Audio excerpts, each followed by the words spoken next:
Quando eu era mais novo, costumava morar em uma fazenda de cavalos que fazia divisa com uma vasta floresta e ficava perto de um rio. Nós não fazíamos muita agricultura e só plantávamos algumas coisas. Nossa atividade principal era a criação de cavalos da raça quarto. De qualquer forma, eu tinha quatro irmãos mais novos e um vizinho que era alguns anos mais velho do que eu. Isso foi no início dos anos 90 e passávamos a maior parte do tempo caçando na floresta e explorando a região. O rio ficava muito perto da nossa terra e do outro lado havia uma área de preservação ambiental. Nossos pais nos proibiram de cruzar o rio, principalmente porque não era permitido caçar ali e eles não queriam problemas. Um certo dia, quando eu tinha cerca de 13 anos, nós paramos de cruzar o rio por um motivo diferente. Eu, meus irmãos e o meu vizinho tínhamos cruzado o rio e estávamos muito mais fundo na floresta do que deveríamos.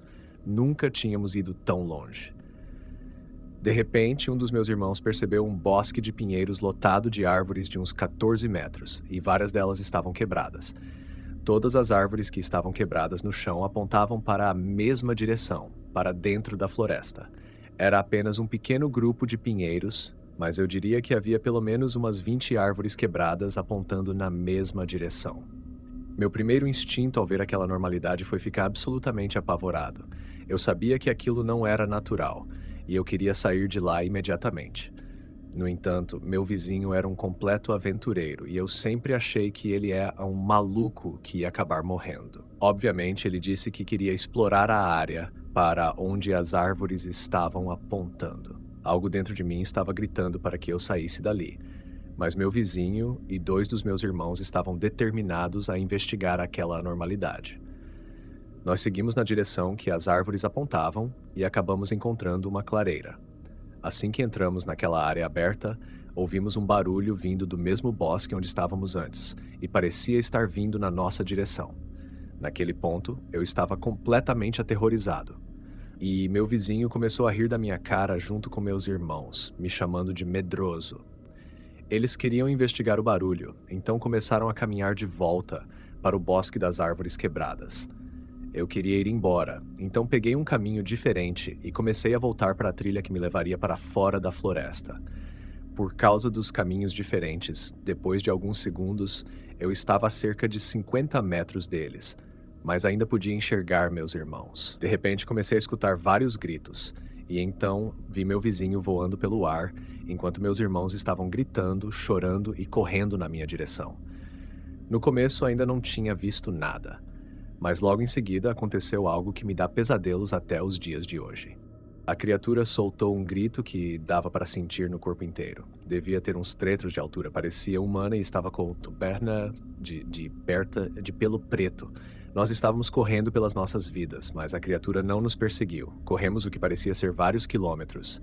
E quando não aguentamos mais, todos nós desabamos no chão, perto da nossa propriedade. Estávamos completamente em choque. Nosso vizinho tinha acabado de ser arremessado a uns 6 metros no ar e tinha até quebrado a clavícula. Enquanto nos recuperávamos, ouvimos aquele mesmo grito novamente, e ele não estava longe. Nunca mais vimos aquela coisa novamente, mas ela deixou um aviso claro para nunca mais voltarmos naquela floresta. Hoje tenho 41 anos e meu vizinho se recusa a falar sobre esse assunto até os dias de hoje. Naquele dia, contamos para nossos pais que ele tinha caído de uma árvore. Afinal, o que mais poderíamos ter dito? De qualquer forma, esse é meu maior trauma de infância.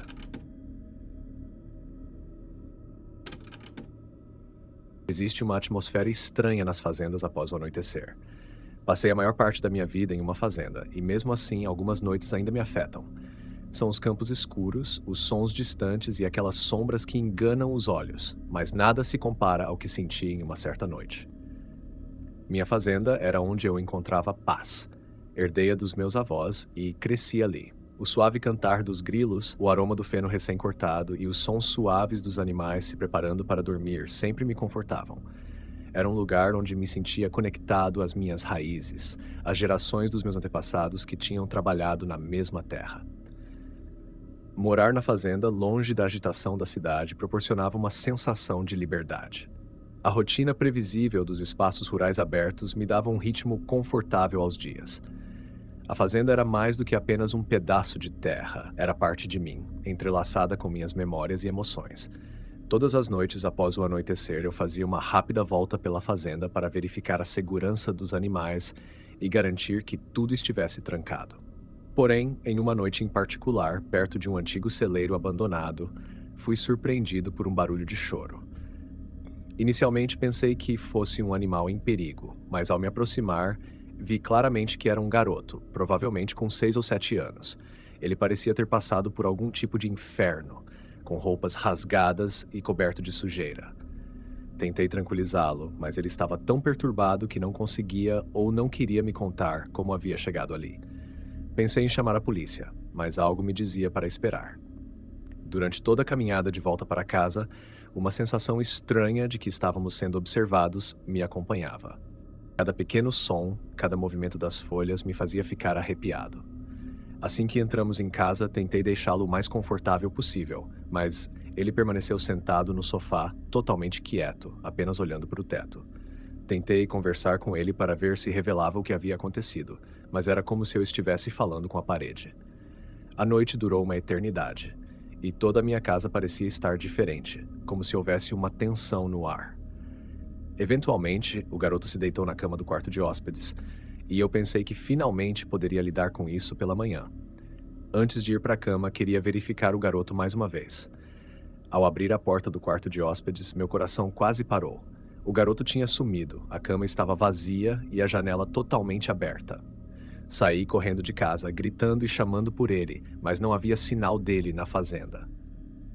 Vasculhei cada centímetro da propriedade, entrei na floresta correndo, e foi então que me deparei com um túmulo improvisado e uma grande rocha como lápide, gravado com o nome de um garoto e os anos de nascimento e morte. Após relatar a situação para as autoridades, a polícia local ficou perplexa. Mostrei-lhes o túmulo, mas não tinham informações sobre o garoto. A atmosfera da fazenda ficou estranha desde então, e a sensação de desconforto nunca desapareceu completamente. Mesmo considerando a possibilidade de me mudar, decidi permanecer, mas aquele sentimento de inquietude persistiu, especialmente nas noites mais silenciosas, quando jurava ouvir o eco distante do choro daquela noite. Durante 2 semanas, todas as noites, precisamente às 11h07 da noite, nosso telefone antigo tocava. Era um telefone velho com discagem rotativa que sempre ficava na sala de estar da nossa casa de fazenda. O som era perturbador e não combinava com a era, mas lá estava aquele barulho tocando todas as noites e chamando nossa atenção. Eu e meu marido, João, estávamos casados há 45 anos. Nós éramos o típico casal inseparável, feitos um para o outro. João é um homem robusto e suas mãos são calejadas pelos vários anos de trabalho na fazenda. Eu, por outro lado, sou a planejadora, organizadora. Sempre organizei os registros da fazenda, paguei as contas e cuidei para que nossa vida funcionasse sem problemas. Nossa fazenda, que se estende por mais de 200 mil metros quadrados, já estava na família de João há várias gerações. Trabalhamos naquela terra, criamos nossos filhos e agora, nos últimos anos de nossas vidas, desfrutamos da paz que a fazenda oferece. Era nosso santuário, um lugar onde o caos do mundo não podia nos tocar. Você pode estar se perguntando por que, em uma era de celulares e internet, ainda tínhamos um telefone rotativo antigo. A resposta é simples: nostalgia.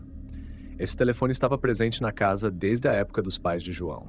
Era uma conexão com o passado, uma relíquia que nunca quisemos jogar fora. Além disso, sempre tivemos nossos celulares para uso pessoal, e o telefone rotativo sempre foi uma peça decorativa, raramente usado. Na primeira vez que o telefone tocou, pensamos que era um erro, talvez uma pessoa que discou o número errado. Porém, quando aconteceu novamente nas próximas noites, sempre no mesmo horário, começamos a ficar preocupados. Sempre que atendíamos o telefone, éramos recebidos com silêncio total, sem nenhuma voz, nenhuma mensagem, apenas um vazio perturbador. A paciência de João se esgotou depois de uma semana. Em uma certa noite, quando o telefone tocou, ele atendeu, e sua voz estava tremendo de raiva. Em vez do silêncio que costumávamos ouvir, ele disse que havia uma respiração no telefone, lenta e arrepiante. Ele me disse que o que ouviu não era a respiração de uma pessoa viva, era algo diferente. Algo de outro mundo. A semana que se seguiu foi a semana mais aterrorizante de nossas vidas. Nossa fazenda pacífica se transformou em um lugar de pesadelos. Em uma certa noite, enquanto estávamos nos preparando para dormir, as portas do celeiro se fecharam sozinhas, violentamente. Em outra noite, nosso gado, que era dócil, ficou agitado, com um olhar selvagem de medo. Eles se agruparam como se estivessem tentando se proteger de uma ameaça invisível. Nossas plantações, que estavam prosperando, murcharam de repente, da noite para o dia. Era como se a própria terra estivesse se rebelando contra nós. Passamos a encontrar nossas ferramentas espalhadas em lugares onde não as tínhamos deixado. Os sinos de vento na nossa varanda tocavam loucamente mesmo nas noites sem vento. Um incidente bem aterrorizante foi quando nosso trator, que estava desligado, de repente ligou no meio da noite e se dirigiu sozinho, com as luzes acesas, diretamente para o nosso galinheiro. O galinheiro foi destruído, mas as galinhas milagrosamente saíram ilesas. Mesmo com toda essa loucura acontecendo, nunca consideramos a possibilidade de abandonar nossa fazenda. Ela era nosso lar, nosso sustento, e simplesmente não podíamos sair. Em vez disso, tentamos encontrar respostas. Pensamos na possibilidade desses acontecimentos serem causados por crianças fazendo pegadinhas ou talvez por alguém que tinha rancor contra nós, mas lá no fundo sabíamos que não era isso. O que estava acontecendo era algo além da nossa compreensão. Procuramos a ajuda das autoridades locais, mas elas não ajudaram muito. A polícia patrulhou a área, não encontrou sinais de invasores e foi embora, provavelmente pensando que éramos apenas um casal maluco de idosos. Até chamamos um padre para abençoar a casa, mas nem isso foi suficiente para aliviar a sensação de terror que se instalou na fazenda. As noites eram as piores. Ouvíamos passos do lado de fora do nosso quarto indo e vindo, às vezes batiam na porta, mas quando reuníamos coragem para verificar, não havia ninguém lá. Até começamos a dormir com revezamento de turnos. Um de nós vigiava, enquanto o outro descansava. Então, assim como tudo tinha começado de repente tudo parou. O telefone não tocava mais às 11h07 da noite. As perturbações cessaram. O nosso gado se acalmou e as nossas plantações começaram a se recuperar. Era como se uma nuvem negra tivesse se dissipado da nossa fazenda. Tentamos seguir em frente, esquecer, mas as memórias persistiam. Nos assustamos com qualquer som, e a visão daquele telefone antigo nos causava desconforto no estômago.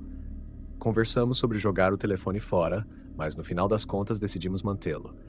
Ele ficou lá como uma lembrança do tempo sombrio que tínhamos sobrevivido. Os anos se passaram e a vida voltou ao normal. Nossos filhos e netos nos visitavam, enchendo a casa de risos e alegria, e nunca mais falamos sobre aquelas 2 semanas. É um capítulo das nossas vidas que queremos manter fechado. Não sei o que desencadeou aqueles eventos, e provavelmente nunca saberei, mas aprendemos a respeitar o desconhecido e entender que existem coisas além da nossa compreensão. Se você gostou desses relatos assustadores, por favor deixa o like e se inscreva no canal para não perder os vídeos novos, e lembre-se, quanto mais fundo você olha, mais o vazio olha de volta para você.